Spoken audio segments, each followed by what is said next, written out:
I love the saying, and I don't know who said it, so if someone knows who said it, please let me know who said it first. Every book is an adventure. Life is an adventure. Why have just one adventure when you can have many? That's artist and illustrator Richelle Cowan.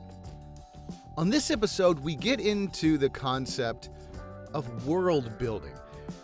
And that's the answer, world building, that you give when somebody you know looks at you and goes, "So, what is it you want to do with your life?" Because that's what Richelle has done. While she studied illustration and worked in the game development department and concept art, really what she has settled into and is building her career on is world building. And in this episode, we get deep into that idea of creating characters, backstories, foreshadowing how this is going to spiral out into role-playing games, video games, television and movies. The idea of taking your brain and pouring it out into finished pieces of art. And here we go with Richelle Cowan. So, Richelle Cowan, you are a graduate of the Academy of Art University. You are a leader in the Drawaholics Club, and you are the creator of this great project you've got called the Star of Sovereignty. And all of this kind of revolves around the world of illustration and world building and role-playing and all of this great art school stuff. Walk me through how this all started. Where did this all begin for you? Honestly, it began when I realized I was wasting my life away doing 9-to-5s in hotels and restaurants. And I've always been a huge fan of worlds and games and movies and books. And so I said, you know what, it's time I do something about that. So, I honed in and enrolled in the Academy of Art University. I specifically chose illustration because of how broad it was. It's like, hey, I can get some pragmatic tools, but then I can also get some of the narrative tools or go into the concept tools. And with Stars of the Sovereignty, it really started out around one character. I'm very open-minded, and I tend to see a lot of archetypes and stuff like that. And I absolutely love winged creatures.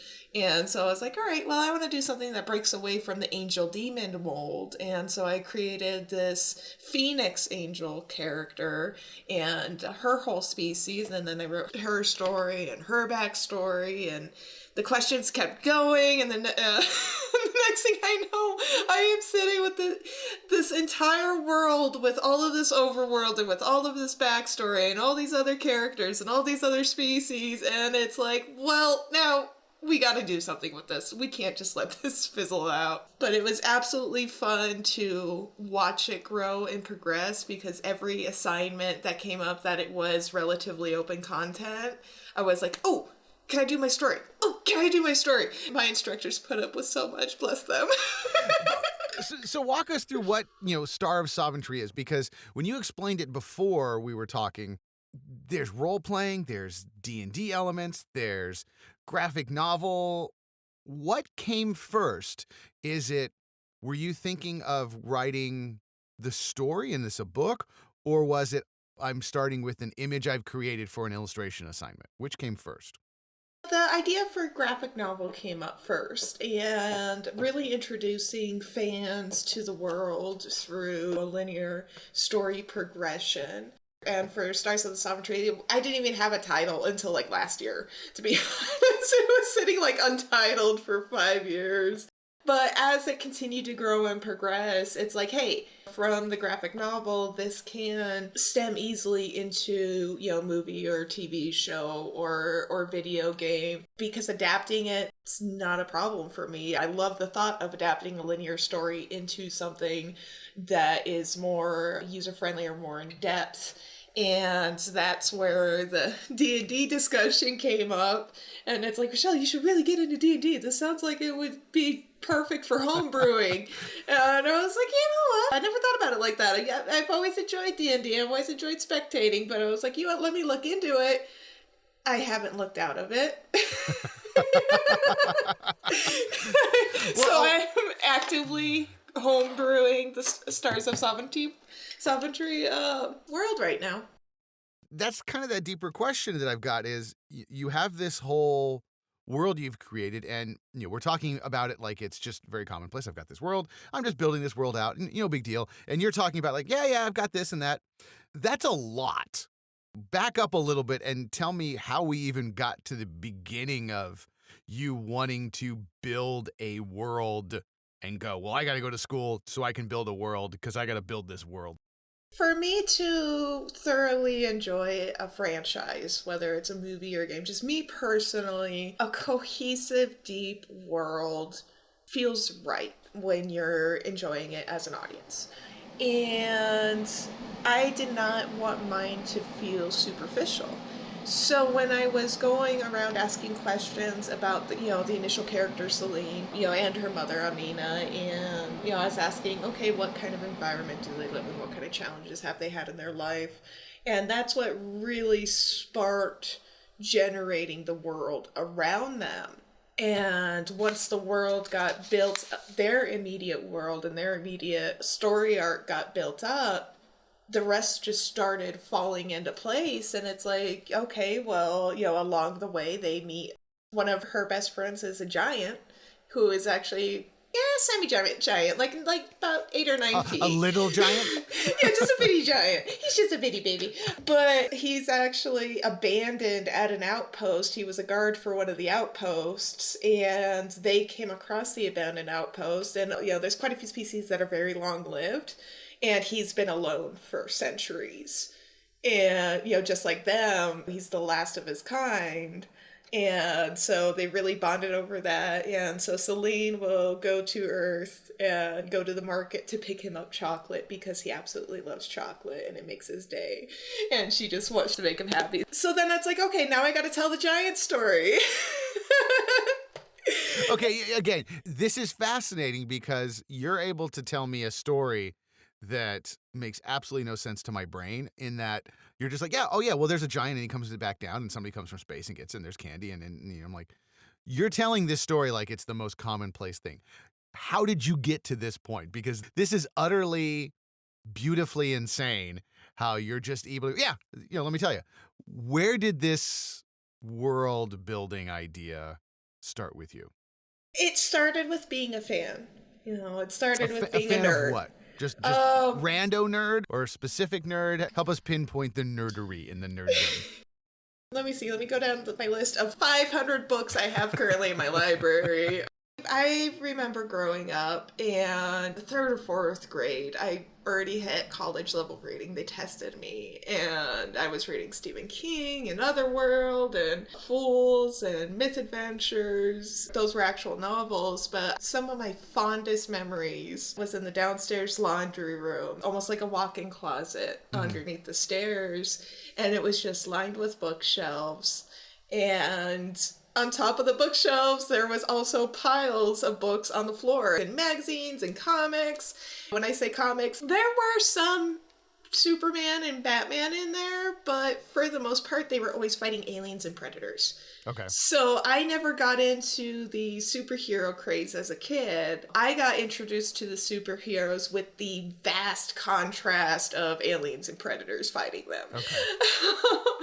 So it's like, I can kind of see why people like superheroes. And then when I actually started reading superhero comics, I'm like, wait a second, this is kind of bland. But for world building in itself, I mean, of course you got the legend that is Tolkien, but a little lesser known one that I thoroughly enjoyed as a kid and as an adult is Robert E. Howard, who did Conan. As a kid, I didn't realize what was going on. I just thought the first chapter in the book was just this boring timeline. And in the Hyborian Age, that's what it is. As an adult, we revisit this, and I got to discuss this at length, and it's like, wow, he really had his world laid out. And what he did was he generated his world. He made the timeline of his world, and he said, okay, here's the first 3 civilizations. These 2 fought each other. This one won, so this one got enslaved. This one died of plague. This one, started expanding. Then there was this huge famine, and that's the whole Hyborian Age is going through this timeline. And Conan is just the epitome of a character on a dart, and he throws the dart in the timeline, and that is Conan. And that's where we see Conan in so many different time eras and civilizations. So it's like, oh, you got the caveman, you got the barbarian, you got the gladiator. That's mainly Conan. And as an adult, when I revisited that, after I'd already enrolled and stuff within my first year, I was like, wait a second. That's actually pretty freaking smart. Let's make the entire world and the entire timeline, and then we can plop stories wherever we want. I'm going to back it up on this because this is one that is the hardest thing for me, and I think for a lot of people, to really connect with their own personal loves and nerderies and things they're really into. What got you into this in third, fourth grade, reading Conan? Why not mysteries? Why not Smurfs? What was the attraction for you for this deep immersive content? You know what? My parents didn't stop me.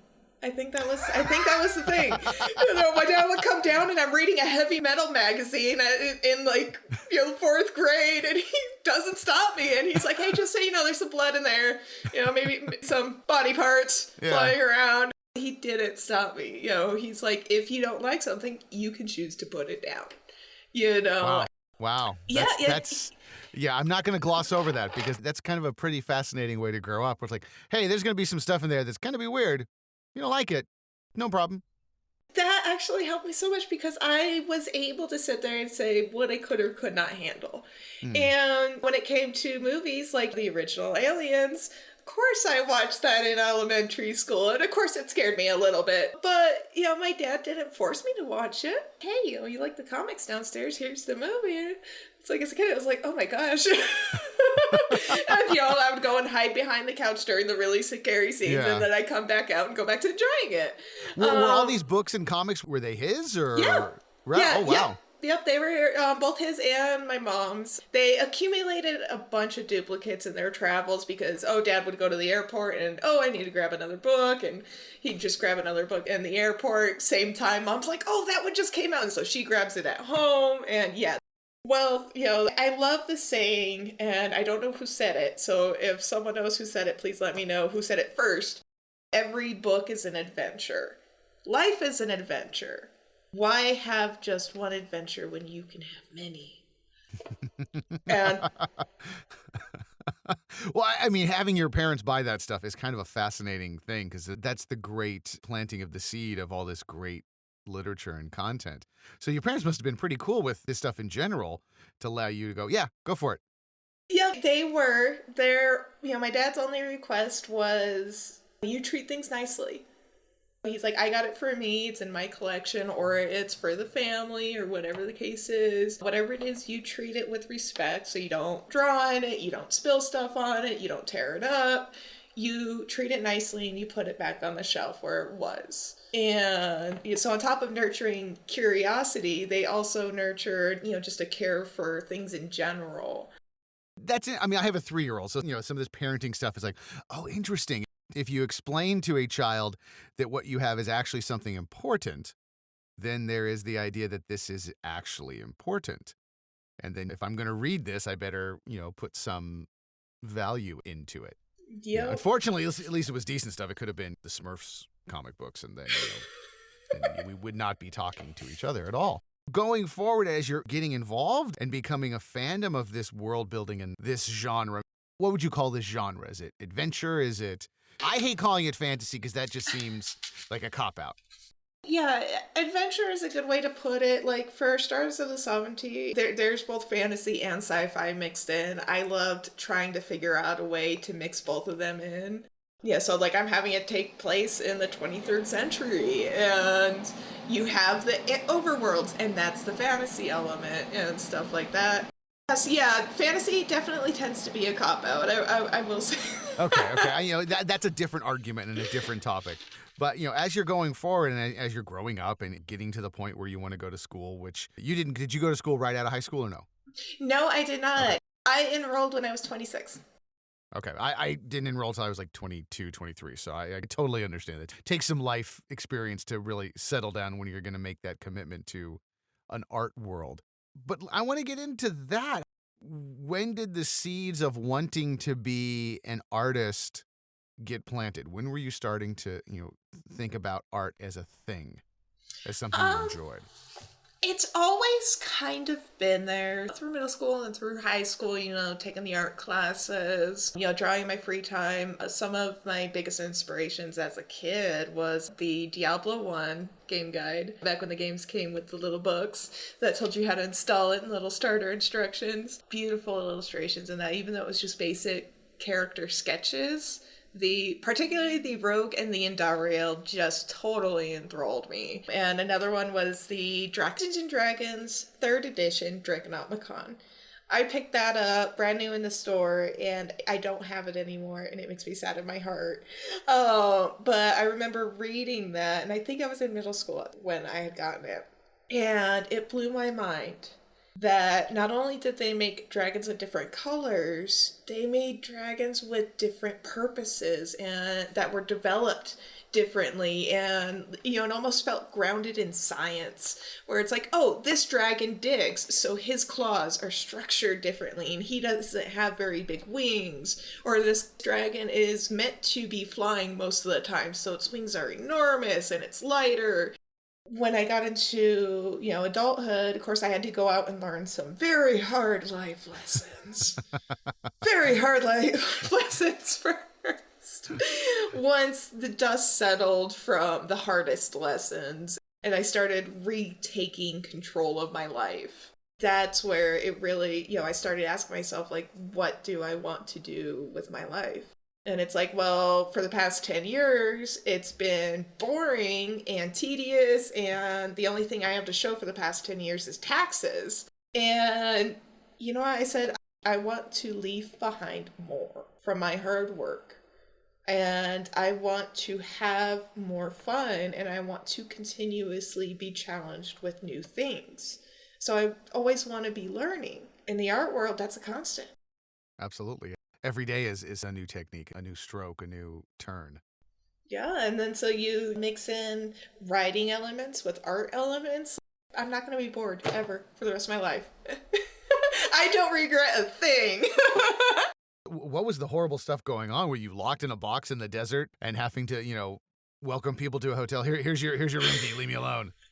That probably would have been bettered. Not gonna lie. No, it did get really dark because it was a really bad marriage and strongly gaslit in the beginning, and it just got worse from there. So it was pretty much indentured servitude. It did get physically violent. There were nights where he tortured me and kept me up all night. Nights where I'd be handcuffed and only unlocked when I had to go to work the next day. It was really bad. So when I left that, finally, after 10 years, it's like, I need to do something with my life.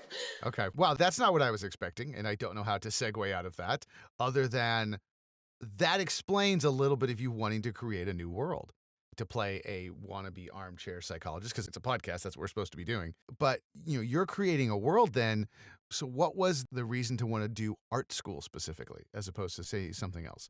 Was it just, this is it, I've got to do art, I've got to, get this information? Artist writer was, every time I made a list of all the different things that I would like to do. I ended up sticking to the entertainment side of things. And artist writer kept getting the most check marks. It really did, but I chose to go to art school because, for literature, I could go to any community college, or there's numerous online classes and stuff like that I can take in my own time. Being very literate, it's not hard for me to pick up a couple extra literacy courses to learn what I need to do about formal writing. But art, I was completely new at. Essentially completely new, where it's like, oh, maybe I drew 5 times in the past 10 years. That doesn't count for anything because it's a trade skill, and it's a skill you have to maintain daily. You have to maintain it on a regular basis to keep them up to professional production level. And so that's where it's like, all right, let me go to a serious art education, institute, university, whatever. Let me go through for a full degree, starting at the beginning and work my way up and build those skills. Because once again, literacy I can do on the side, no problem. But to have an instructor working with me and gaining these tools, that's what I need.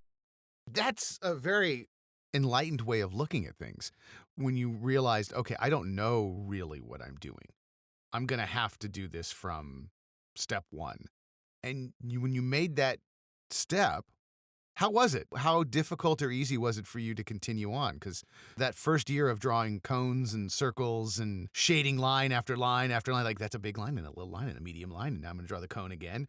How were you able to stay motivated? How were you able to go, all right, I'm doing the right thing, question mark? So, being challenged and learning new things has never been painted in a negative light, besides with my ex-husband, in my life. I was raised that learning new things and working through large projects and taking things step by step is an adventure in itself. But on days, especially when I was first starting out, it was super tough to stay focused and stay on track. Because it's like, am I doing the right thing? Am I making the right choice? I already wasted 10 years of my life. Am I going to waste another 10? But what kept me going was, you know what? Yeah, this is what I want to do. And if it's something I want to do, you got to take the bad days with the good.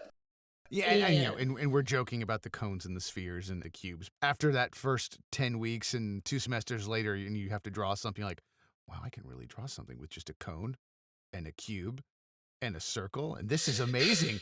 They did the muscle memory trick on me. How dare they? Right? And the coolest thing for me was going back to the grids for the final project for the portrait. Back in my day, analysis of form was one class, and so the portrait was the final project, and we had I think 2 weeks for it. I'm trying to remember, this was back in 2016. I'm so old. Blah. I did, the lead singer for Metallica. I look at it now and I can see where, what my instructor was saying with the feedback. And I can see, where the instructor did not tell me about. But I see it now that I'm more experienced. And it's like, oh, okay. But my instructor said, she was like, he had a deep black shirt on that didn't really have any light coming off of it. So I just did a solid black area. And she's like, oh, be super careful with black and charcoal. It is super hard to control and, maintain and stuff like that. So just avoid solid black areas. Famous last words. Over the summer, I said, challenge accepted. And I did Bruce Willis in a leather jacket and a full black background. And I'm like, this is happening. And that turned out to be my best charcoal portrait to date. So telling you can't do it is really the way to get all of your work done. It becomes a personal affront to your soul. Yes, I take it personally when someone tells me I'm not capable of doing something. I take it very personally. It's like, no, anyone is capable of anything if they put their mind to it. You don't understand. So as you're going through the program and really learning from the foundations all the way up through, when did you start to realize and start to go, okay, this is really working. This is happening. This is the journey I want to go on? It actually wasn't until later in my second year. My advisors, bless their hearts, they're helping guide me through the way, and pretty much the entire way I'm like, well, these are the classes I want to take next semester. Is that possible? And they're like, yeah. And so they finagle around my schedule and stuff. Because what I wanted to do was I wanted to do all of the foundations classes in the beginning and most of the liberal arts. So that way, because I had no skills built up. And it's like, all right, I do not want to take comic layout when I can barely draw a human figure. It's like, no, you're waiting until later in the end until my skills are where they should be for that class and I can get the most out of that class. That I'm not spending the entire class worried about how I'm going to draw the human figure. It's like that one I didn't take until beginning of my 4th year. I put a few classes off till the end. But right around, I want to say end of my first year. That's where I got one of the school newspapers in the mail. And me being in Denver, I haven't really visited campus at this point, except for like one of the summer expos. And that's where I saw the article about the Drawaholics. And it's like, oh, these students are getting together and they're drawing a whole lot. They're looking at drawing more technically, more in the sense that it's like going to the gym. You want to be a weightlifter, you keep lifting weights and you eventually build up those muscles. And it's like, wait a second, this is exactly what I need in my life. But then I looked and it's like, oh, they're talking about going and meeting on campus. And I was like, crap.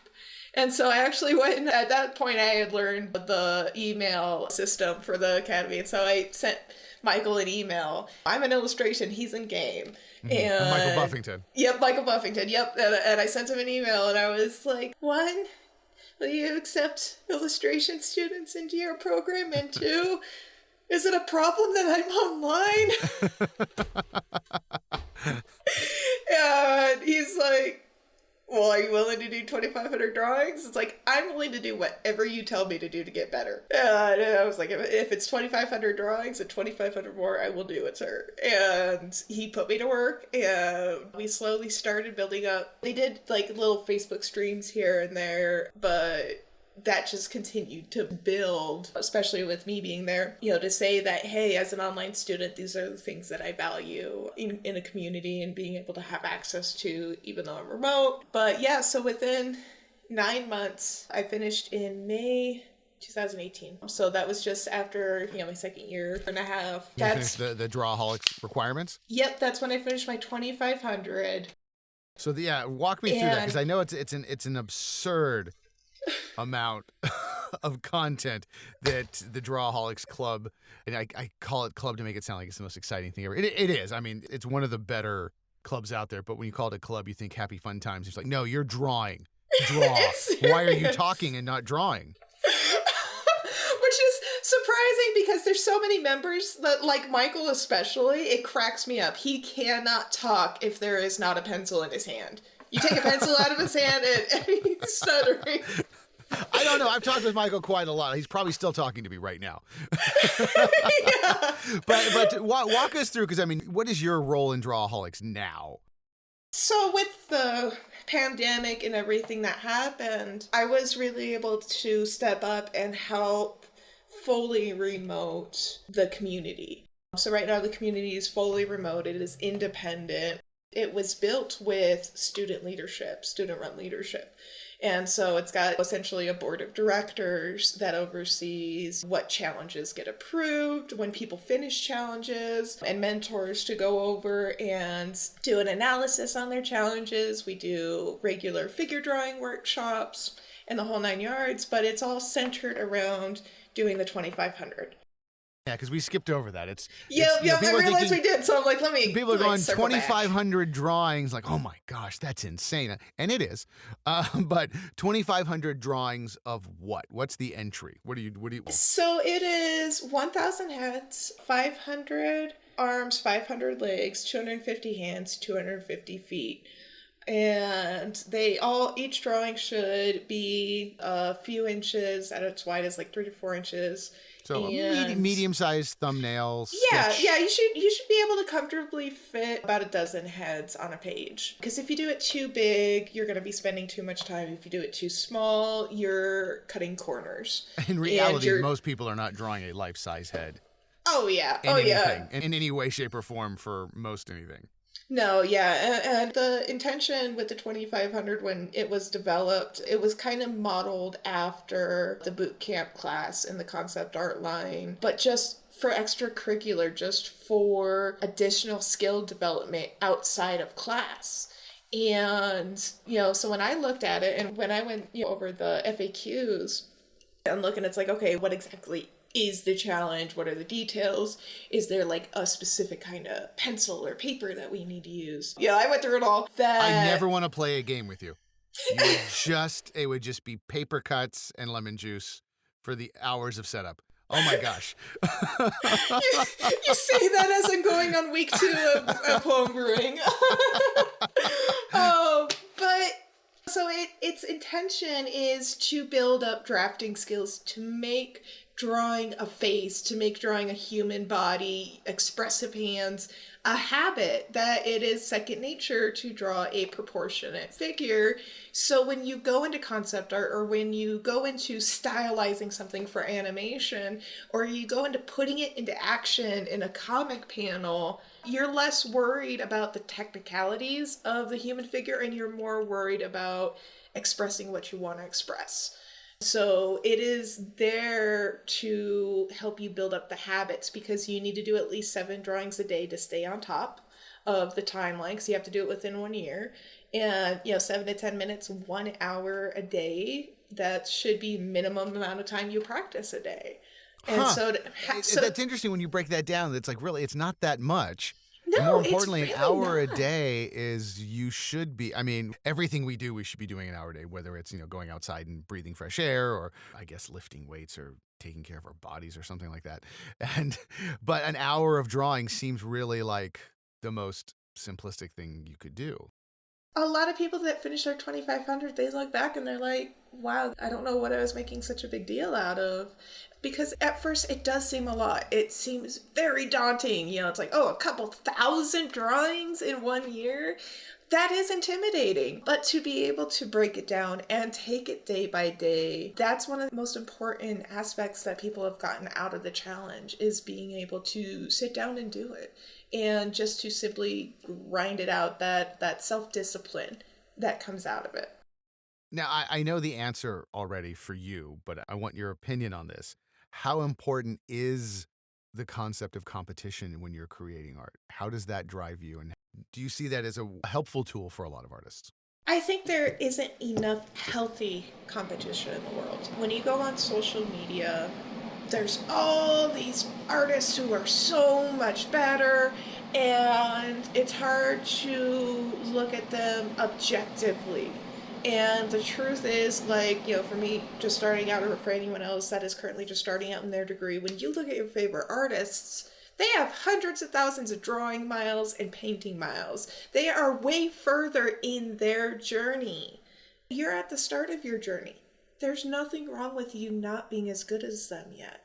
You're going to get there in your own journey. But for healthy competition with fellow students, for me, with fellow Drawaholics, like I said, that's really where it clicked with me when I finished my 2500, because I was able to look back and I had this tangible before and after. Like, here's one of my first pages of heads almost a year ago, and here's one of my last pages.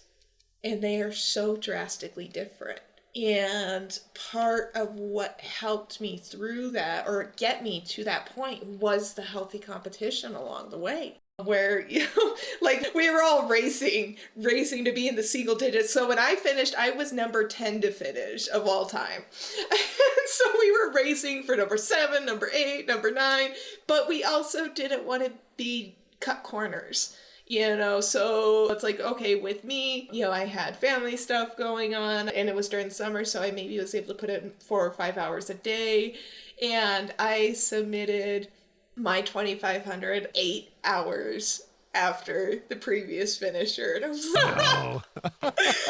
But everyone that has finished the challenge and been a part of the community, we're all still a part of the community, because to be able to say, hey, what are you working on right now? And to look at their current skill development, their current projects even, or homework assignments, and we all help each other grow. And we're constantly like, oh, hey, I learned something in composition class that might help you with this. And, just bouncing off of one another. We don't take it personally when someone is better than us. It's objective. If someone is better than you and you want your skills to be there, that's a goal. That should not dissuade you. That should not discourage you. That should be a goal you set. And you break it down into smaller goals on getting your drafting skills up there, doing style studies, whatever the case is, to get you to where you want to be. So because most of us don't take it personally when someone's better than us, we're able to help build each other and build up one another. That's just fabulous because that's, I think, one of those things you had mentioned, that trade school, or that you're developing a trade aspect that a lot of people forget when they are going to art school, is that this is a training ground for a lifetime, hopefully a lifetime career. Schools, this is just where you're learning how to, hammer nails. There's techniques to hammering nails and how you get faster at hammering nails and which hammer uses the right nail and vice versa. And it's like, not everything's going to be beautiful. Oh, no, there's going to be tons of suckage before the beautiful. Oh, but you did bring up a good point, and I do mention this when I have the pleasure of meeting new students, that what we are doing is a trade skill. And trade skills are defined by, it takes a while to train up. And it does take a degree or long program and rigorous study of some sort to develop these skills. That's why people pay people the big bucks when they have trade skills. Like, you don't want some Joe Schmo from Montana building a bridge. You want someone who is trained and certified to build a bridge. They can be from Montana. Don't be mean to people from Montana. Oh, this is true. I'm sorry. Only I get to be mean to other places. I was throwing a dart on the board. I'm sorry. And I did good. I did not say Florida. Well, why bring them into it? Why devolve? But yeah. So what we are doing is a trade skill. And with a trade skill, we are able to build our own careers. You don't need to clock in to start drawing. You don't need someone standing over you to start drawing. And that is like one of the things that I love absolutely so much, is I don't need someone telling me what to do in order to do something. No one told me to start working on Stars of the Sovereignty. I just started doing it because it's something I want to do. And hey, I have free time and I need to practice. So 2 + 2 = 4 in this equation. And I don't know if it's something that it's just not commonly said, but yeah, you do not need to wait for someone to tell you when to draw or when to 3D model or when to program. It's like, if you are investing tens of thousands of dollars and tens of thousands of hours into learning this skill, into learning this career path, because it's something you enjoy doing, you don't need an excuse to start working. That brings up an interesting question I've got for you, because now that you've graduated and you're working and you're doing freelance work and you have your own projects, it comes to that hard part where a lot of students and even working artists like us get to the point where it's like, well, how do I structure my day? What's my plan? What do I do? How do you structure your time? Or is it just lots of darts and quick, go, I'm out of coffee? Lots of coffee. For me, I ended up really embracing the online weekly module schedule. That ended up working so well because I was able to say, when I wanted to work, and to say, okay, here's Monday, here's my assignments for the week. And I look at, everything that's going to be due that week, by Sunday at midnight. I wouldn't wait till Sunday to do it. Shoot. It's like, hey, you know what? Kids in school today. I don't have any projects right now, so I'm just going to get to work on my homework. And it came to the point where I prioritized my homework over freelance projects because, I want to get this done. I want to learn these things and get this done and pass my classes so that way I can do freelance full time. It's an investment, but being able to maneuver when I worked around the week really helped me balance out being a mom and, having those freelance projects, also being helpful and loving and caring daughter. So dad's like, oh, it's time to go plant things in the garden. It's like, all right, well, let's go plant things in the garden. You've got a lot of life going on in and around you, which is difficult for a lot of people to realize. Yeah, that's going to happen. Hopefully, you're going to have a kid and you're going to have life and be able to go outside and those wonderful things. How do you balance that stuff out? How have you evolved from the person you were, say, in high school, thinking about going somewhere and thinking about, maybe I want to do this, to, 15 years later going, wow, this is real life? Yeah. Well, one of the things that helped me out the most was my son being as old as he was. You know, he was like 8 or 9 when I first enrolled, and I just thought it was the sweetest darn thing that I enrolled in. I let him know. I was like, hey, Joseph, just so you know, I'm not going to be able to watch as many movies with you because I'm going to have to do my homework too.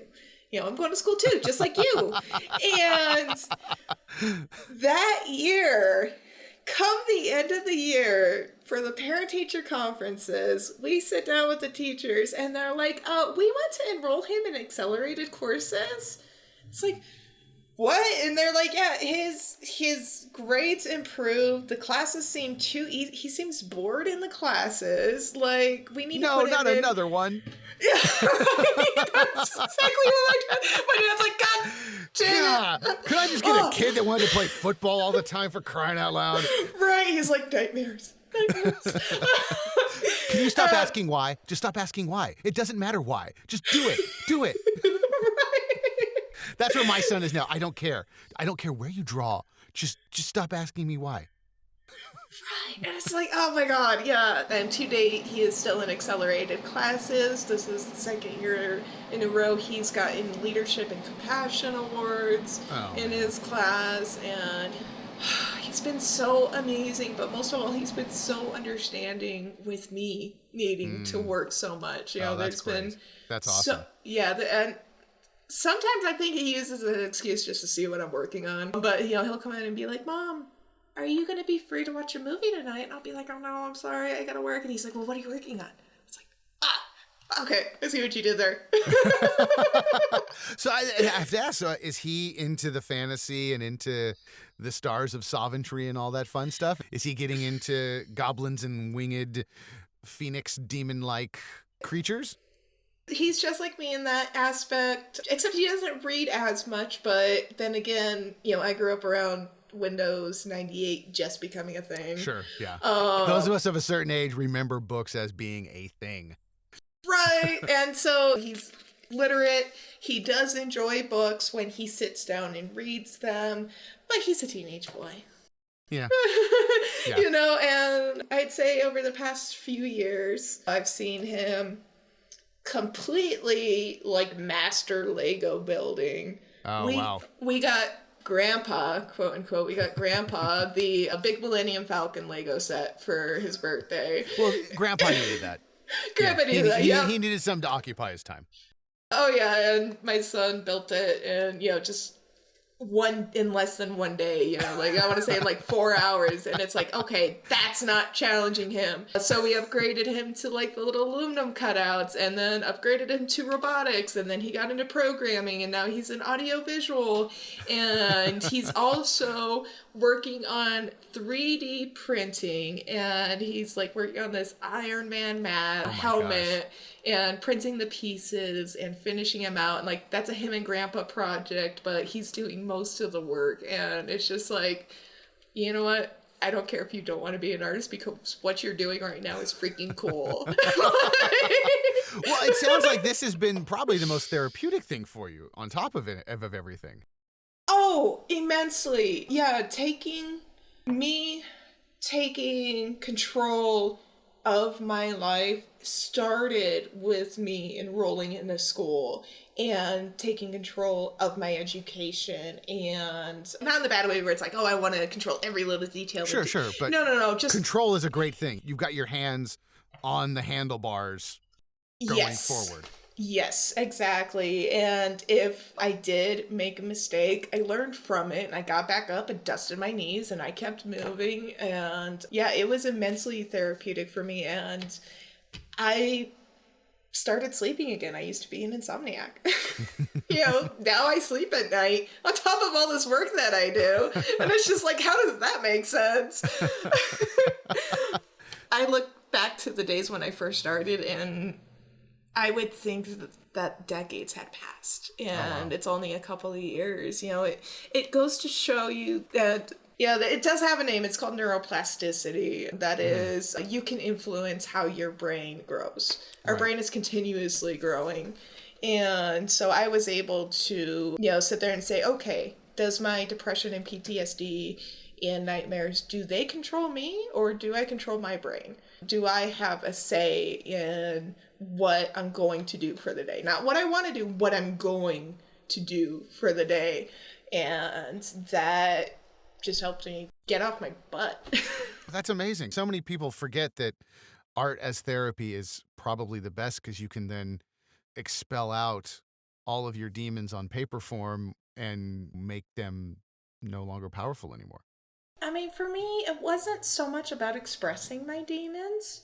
There are a lot of times where art just is tedious. You know, sometimes we listen to audiobooks, sometimes we throw on YouTube or whatever the case is while we work. When we get to those tedious parts where it's like, hey, I got 4 hours of drawing bricks. Which is not a silly thing to say. It's like, no, really, that is an assignment you're going to have at some point, even in work. It's like, I need some bricks, guys. Yep. Sometimes you got to put something else on in the background. But for me, those periods of time, you know, I was able to focus, and it essentially stopped me from hyper focusing on past events and helped me focus on the now. And even working through it, like, you know, thinking back to where I could have made better decisions. Now, woulda, coulda, shoulda, it doesn't change the past, but I took it as a lesson moving forward. What are the red flags?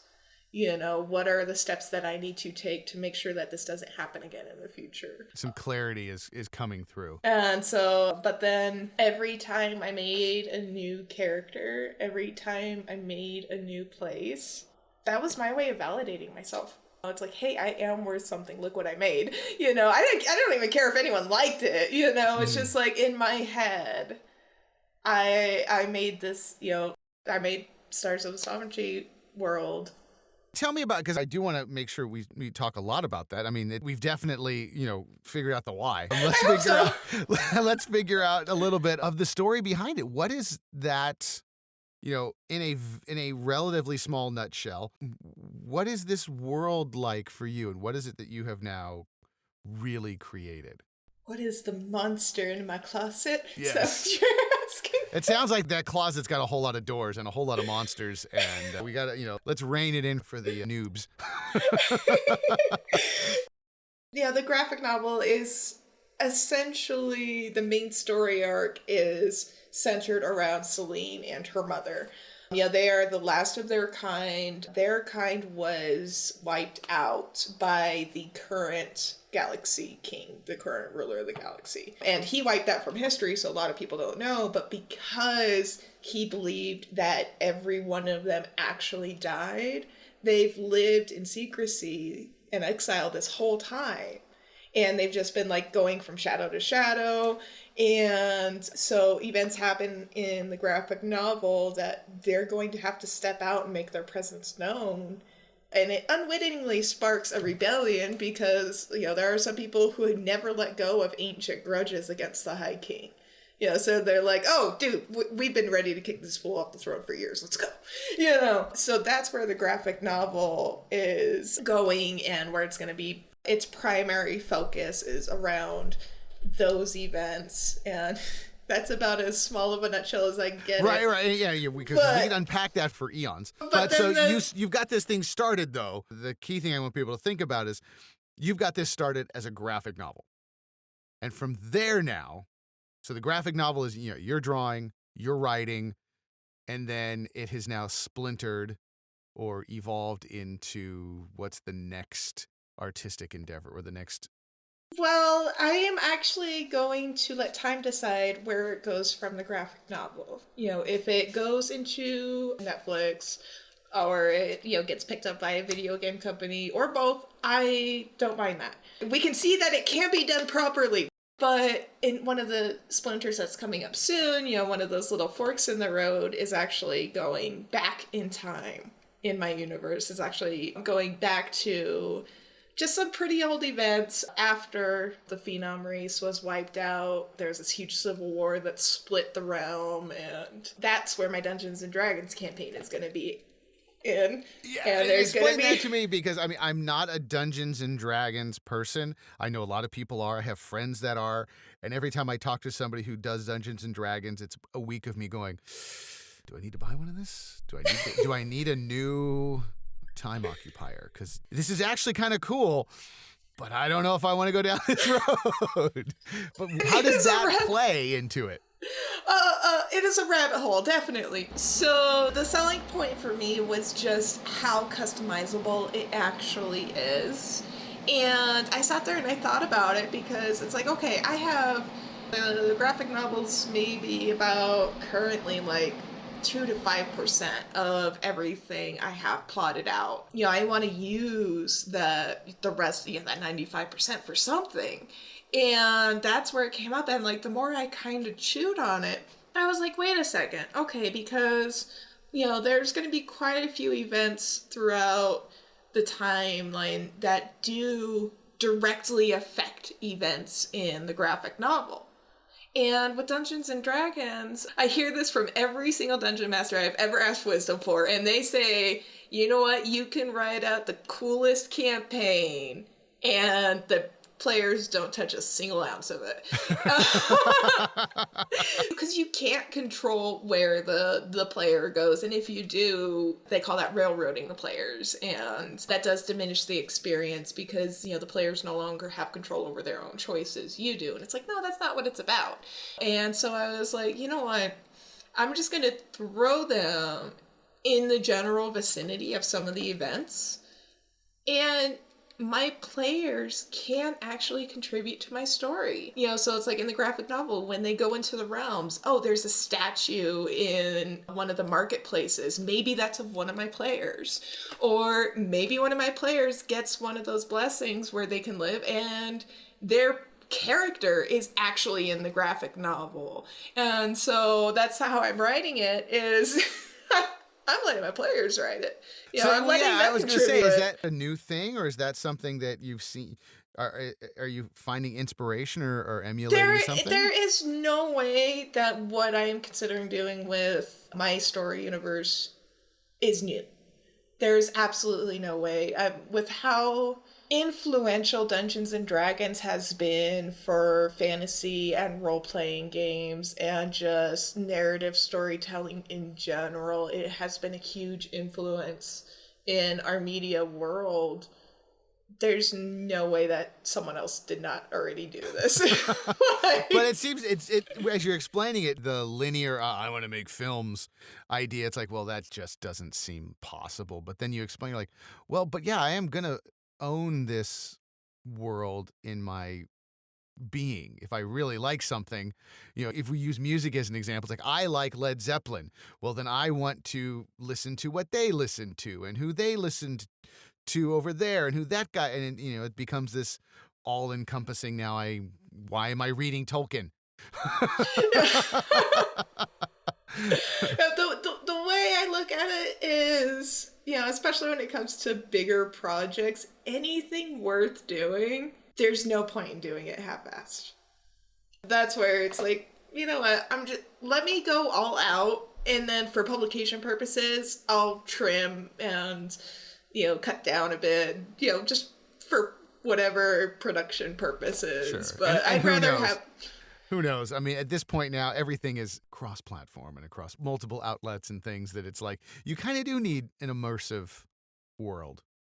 Yeah, especially if it were to go for games. You know, when you look at making a game, the player is going to be walking around. Yeah, you have quests that you want them to do because you want them to experience the story, but open world RPG is getting more and more popular.